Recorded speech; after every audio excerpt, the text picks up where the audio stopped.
So that's the situation in KwaZulu-Natal. There are plenty of conversations at the moment about the makeup of a national coalition, but also KZN won't be the only place where we need a coalition. There'll also have to be a coalition in Gauteng. At the moment, still no certainty about how any of this will play out, who will work together. Plenty of certainty about who won't work together.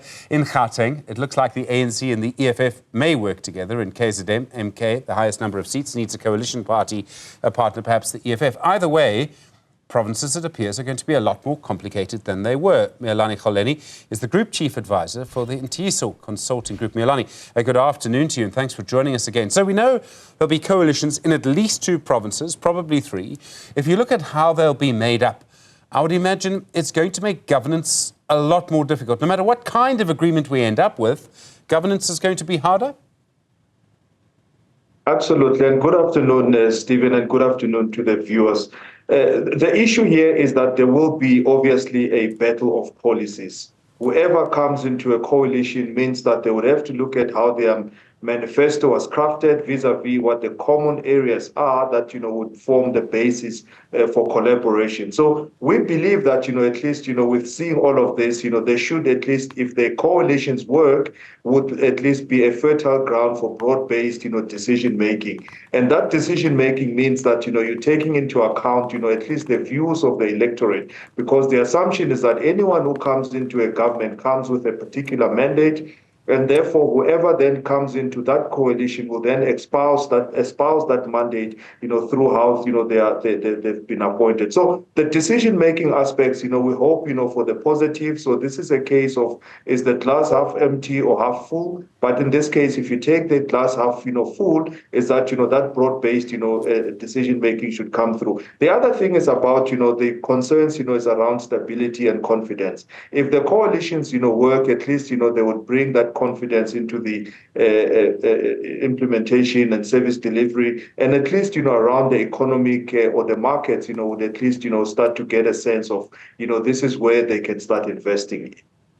In KZN, Umkhonto weSizwe is the biggest party, and I can't really see how you form a government in KwaZulu-Natal without the biggest party. But from what I understand of their candidate lists, and we know very little about how these lists were actually appointed, none of the people on the candidate lists have governance experience, which means if MK and the EFF and maybe the National Freedom Party do govern in KwaZulu-Natal, you're going to have an entire government of people, a provincial government of people with no governance experience at all, as far as I can see.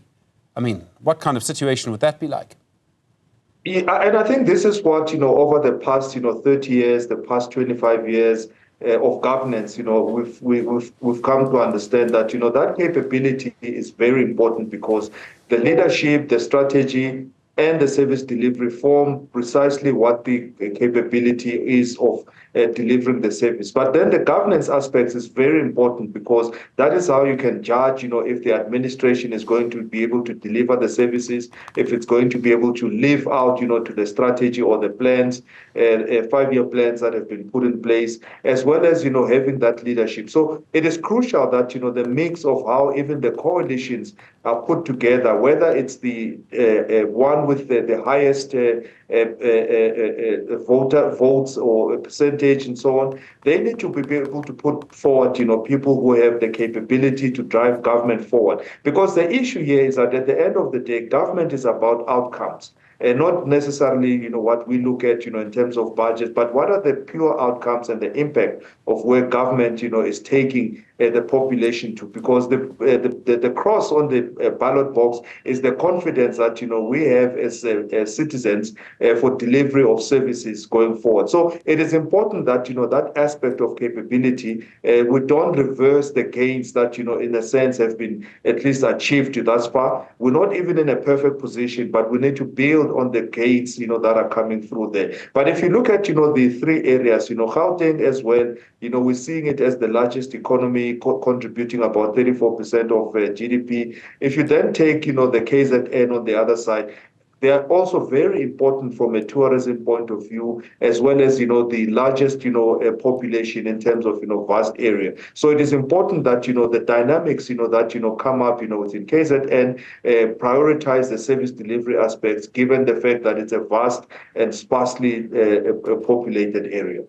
It seems in a way, Miyelani, I think, all of these choices seem to be a little bit difficult depending on how you look at it. And I mean, very many people have different political views. But in KwaZulu-Natal, it's either MK and the EFF and the National Freedom Party, or the ANC, the IFP and the DA. So a three-party, well, I suppose a four-party coalition, really, with the NFP. So it would need to be a four-party coalition in the provincial government there. In Gauteng, it's either the ANC and the EFF, sort of, they would need three parties there too, or the ANC and the DA in Gauteng, and they would probably need another partner as well. Either way, the outlook, based on what we've seen in local government at least, the outlook for governance is really looking, well, I don't know what word do I use. Miyelani, help me out here. Difficult, worrying, frustrating perhaps? I think it looks a bit murky in terms of, where we sit, currently. But I think we would do a lot, better because, if the coalitions, at least at local government, were holding, and let's assume for a moment those coalitions are holding in terms of, how they are governing and so on, it would perhaps, be more advisable to look at, how those coalitions then get replicated into a provincial point of view, because then you almost would have a seamless type of administration, familiarity, similarity of policies, and already the understanding that, this is how we are going to function. Because the temptation here is that, you may have a government of a particular makeup at the provincial level, as well as a different makeup at a local level, which may produce, the wrong kind of chemistry, perhaps, because, each one is looking at, a simple view of saying if province is party A, then municipalities are governed the same. We just roll out all of our policies. So you're heading for those pitfalls where you have to look at, which ways do we at least, create uniformity. And that uniformity is one that can go a long way towards creating stability as well as, confidence. But the other aspects we must look at, as I say, and I'll keep on emphasizing the issue of service delivery. So in this case, we're talking the provinces, and the provinces need to obviously play a greater role going forward in the next 30 years in service delivery and driving how creating a center almost for all the municipalities and the metros within that particular province. So that makeup of how the coalitions get put together is crucial because it will then translate in the next, elections 2026 to a picture that says, we have confidence in this governing bloc because this is what they've been able to deliver. Otherwise, it becomes, a negative as well backlash, from the voters there. So the easiest perhaps, is to look at, how the current coalitions have panned out, and perhaps, start looking at how closely you can get to having similar type of partnerships that have developed, within there, and looking at how you create, stability, assuming that those coalitions, were holding at local level. Otherwise, it becomes now a picture that, says, province is governed in this way and local is governed in a different way. And that still calls for a different type of maturity, which is much more than what we've seen with the current coalitions at local government level. Miyelani, Holeni, thank you very much indeed. Group Chief Advisor at the Ntiyiso Consulting Group. So much more to discuss. I'm sure we will over the next couple of days. Thank you very much indeed.